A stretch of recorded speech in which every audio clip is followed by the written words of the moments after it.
I would like to invite the next speaker from Intel. The title keynote is a transformational and disruptive force in the 21st century, that's IoT. Madhav Narayan, Senior Director, Business Strategy, Intel Technology India. So before we go on to the foils, good morning and thank you both Ty and Isa for giving us this opportunity, and also an overwhelming audience having made it today on time. What I will do is I'll run through a video which quickly will give you a context of where we are in terms of IoT and how it's going to enrich our lives, and then go on to talk about more of what IoT was and what IoT is going to be today, and where it all started. A little bit of a peep into history, which will tell you how things have changed over the years. Been having this glitch since morning. Before the video comes on and we move on to the rest of the foils that I would like to present, I think what is important to know is IoT is not a breakthrough technology. I think that's very, very important to know. IoT is actually a remix of many things of the past. The only thing is everything about it has become different now. Large volumes of data, ubiquitous communications, smart and intelligent technologies at very low cost. All of these help in driving revolutionary opportunities in enabling us to create additional value. Innovative businesses, innovative business models, and most importantly, new revenue streams. I think that's what everybody would like to hear. IoT for sure will have a significant impact and on businesses, a very profound impact. It will force paradigm shifts in traditional models of execution.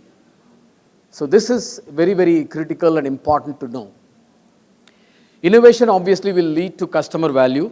It will help in enhancing service levels. It will definitely help businesses to find new streams of revenue for incremental revenue that they are all looking for. It will reinvigorate existing markets. It will create definitely new markets. The competitive landscape will definitely change. There will be those companies that are willing to move quickly, they call them the early adopters, and leverage the first mover advantage. But there will definitely be those laggers who will fail to adopt and adapt the changing situation. Innovative companies will definitely significantly move towards even rechanging their offerings. Particularly those in the hardware space may start offering hardware as a service itself. Let's go with the video, please. Imagine if Intel changed your vision of the world. You'd be able to monitor natural resources, spot ways to increase crop yields, and focus on building and sustaining a better, safer future. Your space would have a sense of intuition. The door would know when you left the office, and your car would see you coming. You would intuitively know how to avoid traffic. Work would be less of a routine. Your perception at work would make you Employee of the Month. Your home would recognize whether it was you or the mailman. Your pool would sense if a loved one was in too deep. And together, you would embrace the unexpected. Now the ordinary has become extraordinary. Intel Inside makes for a better experience outside.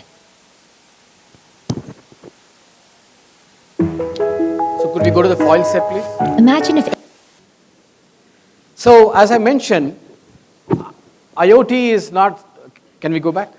Yeah. IoT is not something which is very, very new. Remember the saying that every overnight sensation is actually 20 years in the making, right? And I think it holds true for IoT as well. I think all the previous speakers spoke about it. It is embedded things is when the IoT story began. So that was about 4 decades ago when technology or compute technology was being embedded into all kinds of machines. And as a result, we were able to control, get data out of these machines and control them from a remote place. And that is where the first step in IoT began. The second step began about 10 years ago when cloud computing began to emerge. The economics of basically scalable computing power changed dramatically. The cost of servers, the cost of storage, and the cost of network came down. So that is when the second step into IoT began. And today we are witnessing probably the third step, where we have smart, intelligent things that are able to generate valuable data. And this is being driven through basically big data analytic technologies. We can now begin to harness this data and the analytical resources from these embedded devices. So how big is IoT? I mean, there are varying figures that many vendors have been talking about, but the fact is it is anywhere between 50 billion to 200 billion devices by 2020. And we are today at about 15 billion devices that are connected. So there is a significant opportunity. Look at about 85% that is still there for people to basically go after. So the most important point to note here, it is not just about these smart things, it also requires that these things get connected to the data center cloud. So there is an end-to-end solution play that becomes absolutely critical. So the networks that connect these things are very, very essential. But they must be flexible, they must provide an analytical capability as well, and be cost effective. So this network transformation is happening right now. So most of you would know about software-defined networks and network functional virtualization. And in order to accomplish this is very, very critical. I think one of the earlier speakers spoke about it, is you need secure interconnected intelligence. That's absolutely critical because the data that you're going to be gathering is extremely valuable. So why is this possible now? If all of this is there, then why is it becoming possible now? Obviously, I think everybody spoke about it, the cost of sensors have actually come down by 2x in the last decade. The cost of connectivity has come down by 10x in the last decade. And the cost of computing has come down by 60x in the last decade. So thanks to Moore's law, which will continue to drive down this cost of computing and the cost of the connectivity, it will be made more and more, IoT will be made more and more cost effective. Now let us, out of these verticals that have been highlighted, look at one of the verticals which is going to see a significant impact. I think it came up in the earlier pitches. That is manufacturing. So if we think of manufacturing, I basically want to go back in time, right? So let's go back to the first industrial revolution. This was something that happened in the 1700s. So 1760s is when we had the first industrial revolution. What did it do? It actually brought about a greater volume and variety of factory-produced goods. And that raised the standard of living of many, many people. There were three elements that came together that enabled the first industrial revolution. And it created the spark: steam, mechanical machines, transportation. Now let's fast forward by 100 years or more. Second industrial revolution. The first one actually drove growth in industries like coal, iron, railroads, and textiles. The second witnessed the expansion, and the three elements that came together were electricity, petroleum, and steel. So the third industrial revolution started somewhere in the late 60s, early 70s, driven largely by computers and IT. So when we went from mechanical and analog electric technology to digital electronics. So this helped in basically making many repetitive processes in a factory, those tasks, automated. So that is where the third revolution happened. And the third revolution actually had the elements of computers, IT, and automation that brought about the third revolution. Right? So if we move on here, so this is the second revolution. We have the third revolution. And the fourth revolution now is what is something that we are going to talk about. That is basically IoT, right? And we are on the cusp of this revolution. It is basically, again, a collision of multiple new technologies that are enabling this. In manufacturing, since I want to specifically focus on it since we came through the history of the Industrial Revolution, it consists of cyber physical systems, streaming and big data, and analytics is transforming the manufacturing in all of these industries. It is expected that this revolution will bring some incredible productivity gains. There's going to be exponential growth. McKinsey Global Institute forecasts that the economic impact, and this is significant to note, the economic impact will be somewhere in the neighborhood of 3 to 6 trillion US dollars. Now, what does this mean? $6 trillion is probably the GDP of France and Germany together. It's maybe the GDP of Japan or GDP of a couple of Indonesias, just to think of it. This is enormous. In this, it is good to know what are the 5 major socio-economic trends, macroeconomic trends that are going to be driving this fourth revolution. That's very important to know. The first one is basically the rise of the consumer class. So it is demographics related across the globe. It will double in the next decade. Global middle class spending will increase to 57 billion US dollars by 2030 from 21 billion US dollars in 2010.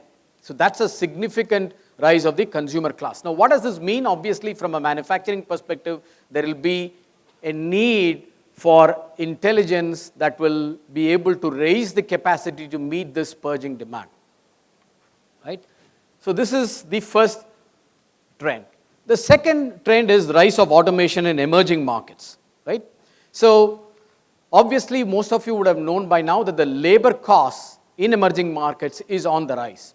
According to the Forbes magazine, the labor cost in China has quadrupled from 2006 to where we are today. In most manufacturing verticals, the rising labor cost has increased the level of automation, and that's a reality. You take the example of Nike. It's an interesting example. Nike last year announced a venture, a partnership with a company called Flex. Now, Nike is a shoe manufacturer. Flex has never manufactured shoe in their lives. But Flex is one of the right at the top when it comes to world-class electronics manufacturing. So Nike has gone and basically collaborated with them to ensure that they automate their own manufacturing plants.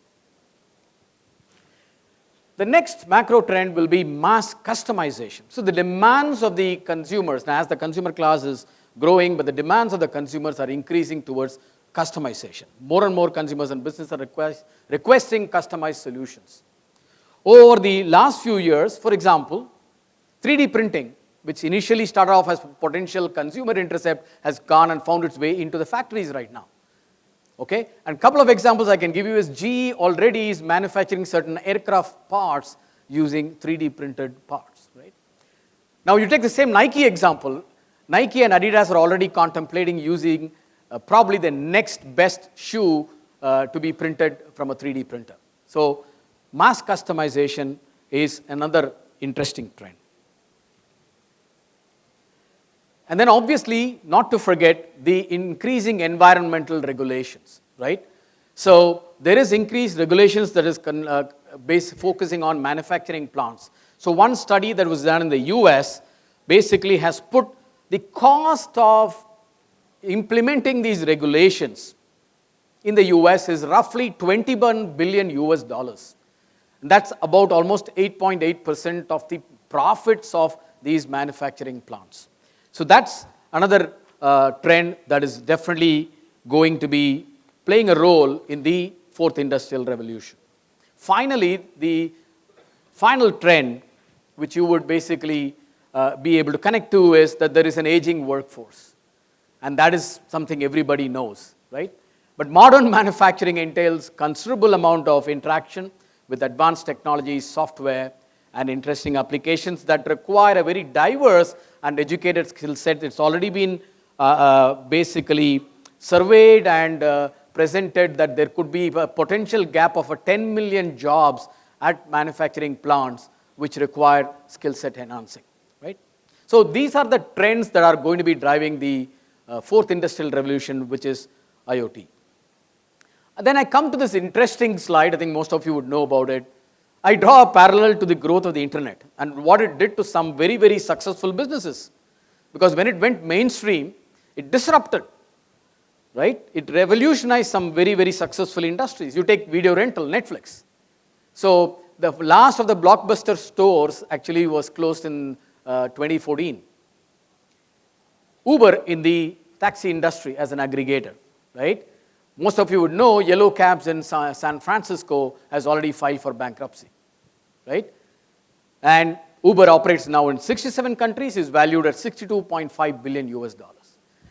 Not to forget the e-commerce space, the online retail, Amazon, valued at well over 400 billion US dollars, Alibaba greater than 200 billion US dollars. And that is an interesting statistic because this is the valuation of a Walmart, Costco, Macy's, Nordstrom, all of them put together. That's where it is. So that's what the internet did, as taking as an example. And not finally, the hospitality industry, Airbnb is a success story to think of, right?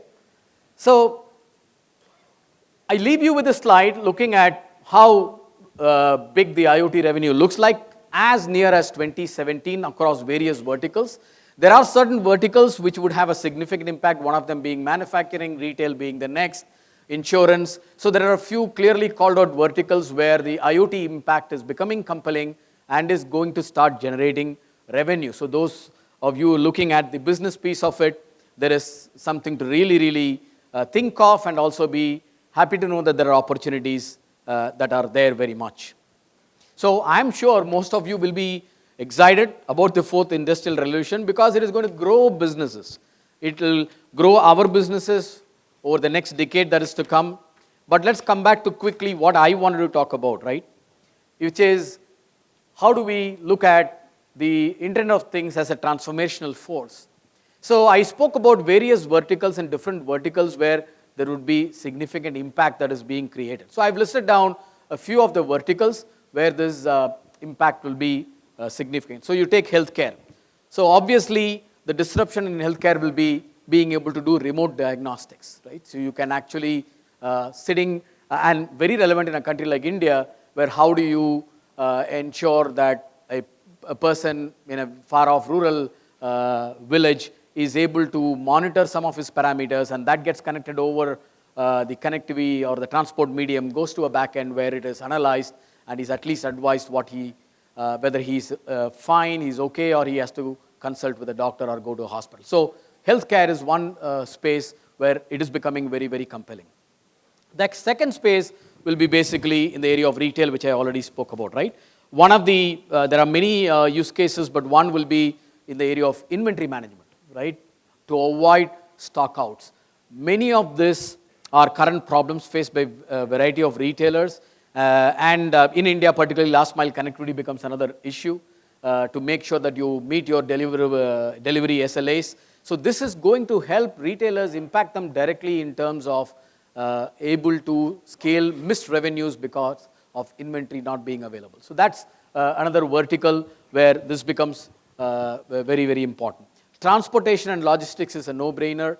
Again, you connect it to retail itself. There is a significant opportunity where you're able to manage efficient deliveries by tracking and tracing and ensuring that you are able to deliver products on time, including being able to suggest the best route to take to reach. So all of this can be done real time. So that's another area that is going to have a fairly big impact, right? Then you have obviously manufacturing. I've spoken a lot about it, but there can be tremendous amount of efficiencies, operational efficiency that can be created within a factory. Digital factory is something everybody is talking about. So every single asset in a factory today can be monitored. A return on asset is a very, very important financial information for any CEO about the running of his operation. Including, you can also sensorize or sensify the worker in the factory for two reasons. One, basically looking at productivity. Two, looking at safety. And the third one is now coming up, which is health and wellness. Because in some of the harsh conditions, particularly recently you must have all read about Tata & Sons announcing that they are going to have their workers basically where they will have wearables by which they can monitor the health and the safety of their workers. They made an announcement. They launched it in Tata Steel in Jamshedpur. So that's another area where there could be significant play. Utilities, obviously, you would have all heard about smart grids and smart meters. That is a project even the Ministry of Power in India is actually driving very seriously. So that's an area where there will be definitely disruption, which will lead to not only benefits to the consumer, but I think an optimization of the resources from the power perspective.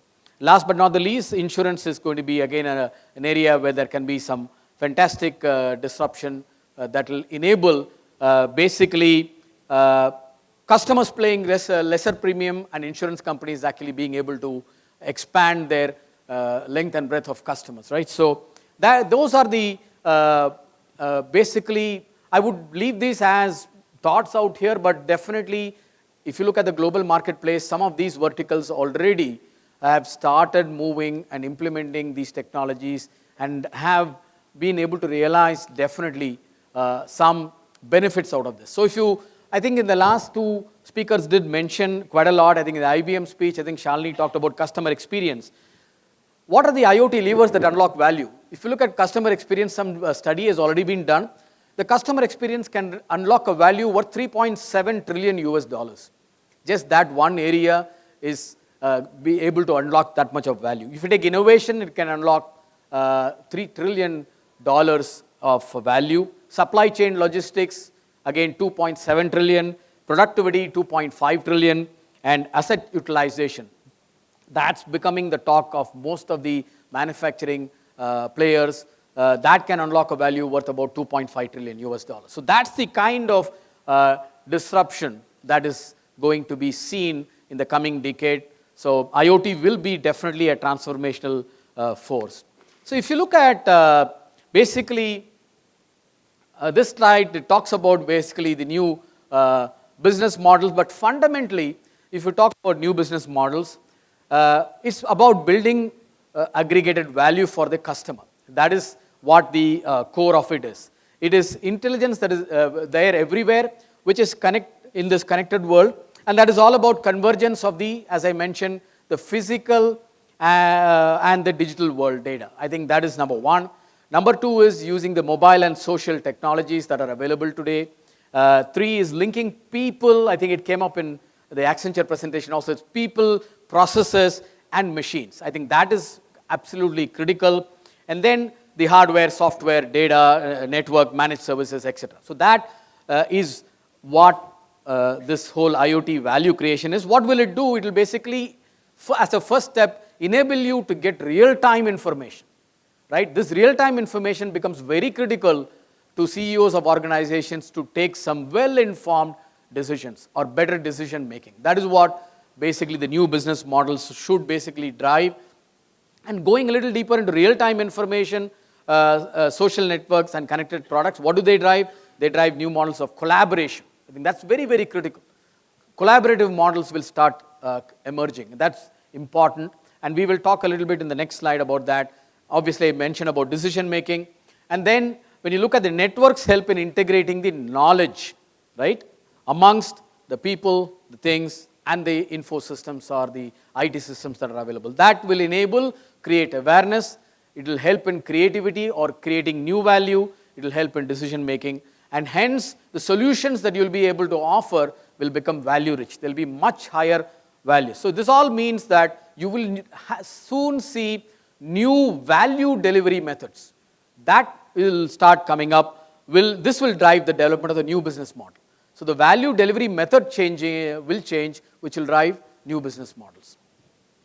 So a quick last slide on value of the connected things does not mean very simple applications, right? So if you look at value of, there are very simple applications which could be basically as probably in the first industrial revolution we spoke, the first step of IoT we spoke about basically the embedded technology in things that was helping people to largely focus on remote automation of service. That is what it was used for. Support automation was what the first step was. So that is where the simple applications are. And in simple applications, the model is what is called solo-driven. Right? It's called a solo-driven model in which there could be two forms. One is the embedded innovator, right?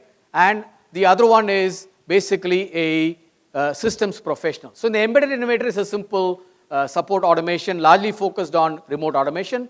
In the systems professional, what happens is you leverage the automation to feed into other diverse needs. For example, you could have a preemptive maintenance execution, or it could do a replenishment, right? When it comes to inventory, for example. Then you have basically the next space, which is more about looking at compound applications, and in that it is more a partner-driven model. So in this, you have two forms of models, which is solutionist and then you have the value chain aggregator. In the solutionist model, you support the capabilities across the entire product cycle and the delivery chain. And in the value chain aggregator, what you do is you leverage the data to optimize across the delivery chain, including customer relationships. You go right up to the end of the customer to be able to realize that optimization which generates value, and then you start accruing those values. Okay? The third one is what we should all be looking at, which is going into the complex applications. Now one example which could probably come as a video in the next slide could be Digital India. It's actually a very complex IoT implementation, if you really see. If you think of it, it is an IoT implementation. And I'll probably show you a video on a live in the day, one day in Digital India, which will be nice to have a look at. Okay, so in this complex application, there are two models again. One is the collaborator model. It builds value by collaborating with customers, partners across the collective delivery chain. So you have to include customers as well. It helps tapping into adjacent processes and application values. But the most important one that is already coming into existence is the community model. In the community model, it's an extensive collaboration to drive value across multiple party systems. It may not be one system. There will be multiple party systems because you will have the vendors, you will have the customers, you will have the consultants. So there's a whole lot of, all of these people have to actually collaborate, and that becomes a community, right? So there's value across the entire collaboration, and there is value that is there for every participant, right? So there's a significant value that accrues, then the value is shared. An example which I would leave here is, most of you would know John Deere. John Deere is one of the largest agro equipment manufacturers globally. And these guys have already implemented it. They've gone ahead, they have connected their equipments which have been delivered to farmers, and they are known, they have got proven metrics which show that they have enhanced the yield of the farmers in their farms. And they have, what they have done is they have actually connected their equipment across the farmers, the operators, the dealers, the agro consultants. So the analytics of this captured data across all these multiple systems, each one has their own system, is helping them to revolutionize farming. And then basically the accrued value is shared across these, which is across, from these delivery chains, shared across to all the parties that are involved. I mean, what are they doing today? They're able to and they've in fact developed multiple portals as well as users. You could go into the portal and come to manage your fleet, get weather forecasts, access to third-party applications, go to consultants, even get financial data. So John Deere has actually gone ahead and implemented this, right? So it's a classic case of a complex application involving multiple collaborators where value is shared across all these collaborators, right? So I leave you with this particular foil which shows you how IoT generates value and some of the industries. Now these industries are extremely relevant to an Indian context, and that is the reason I wanted to actually put this foil here. So if you look at the railways, you look at the gas pipelines, right? So all of these are significant applications, and if you look at the numbers, these are absolutely staggering numbers. These are all numbers coming out of how do you optimize each of these large complex applications and what can we get out of this, right? So this is something that I thought I should leave with people to know that in an Indian context, and here the business models potentially could be public and private, because this cannot be done by the government of India alone. If you take railways, for example. Railways has got some significant opportunity. There are great gaps today in the railways. If you take even their management of their logistics or freight, there's phenomenal gaps in that as well. Unutilized wagons and not properly managing the timely utilization of existing fleet, etc. So there are multiple gaps in railways itself. So each of these areas are tremendous opportunities, but will require a different engagement. It could be the community model, or it could be the collaborative model, so which could help in accruing value and the value being shared, right? So obviously there are challenges, but these challenges have to be faced and overcome, because the value that can be realized out of it will be phenomenal. There is no doubt about that. But these are all areas to think about and see how do we go and construct these models to be able to accrue these values and thereby mutually benefit and grow our respective business. I will finish here and run the last video, which is on a day in the life of digital India. So what it would look like, right? Thank you. By 2018, a whopping 350 million Indians will live a digital life. Hey Kavita, good morning. Smart connected devices will make life convenient and efficient. Your coffee is ready. Gesture-based computing will unleash amazing new experiences.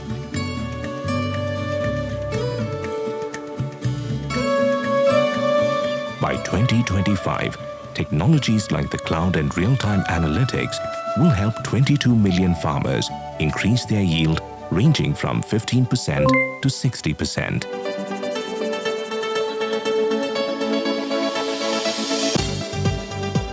The wireless world will bring new possibilities like virtual offices, and the Internet of Things will transform the way we live, play and work, all at the same time.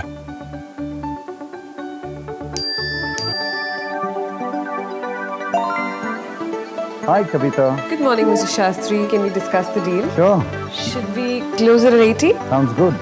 Now I can take off to my home in the village. Village. ಹೌದು I'll get it done. Yeah.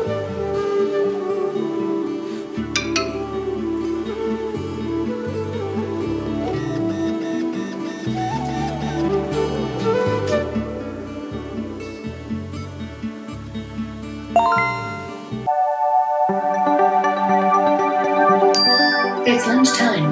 Wearable computing is taking the world into new realms, making technology both personal and seamless to use. ವಾತಾವರಣ ಹೇಗಿದೆ? Local language content, digital literacy skills, and digital skills apps is the future gateway to access government to citizen services property tax like finance, education, agriculture, and taxes. Rajnikant.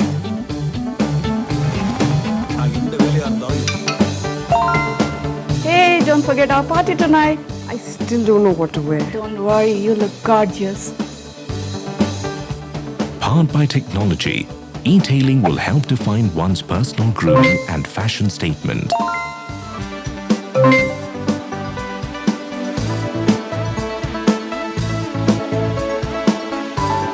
Digital India will enter a new secure world of biometrics.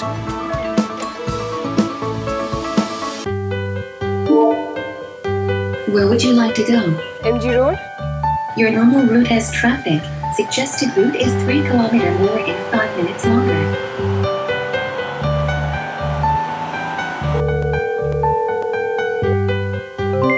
Hey, Kidirappa. Did you get your checkup done? Doctor says all is well. Happy birthday, Kavi. Come, make a wish.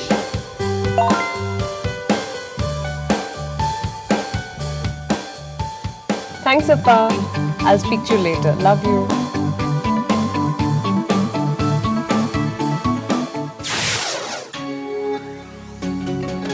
Thank you.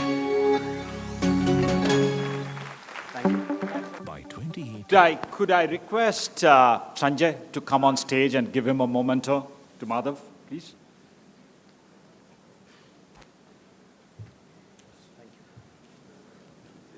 Thank you.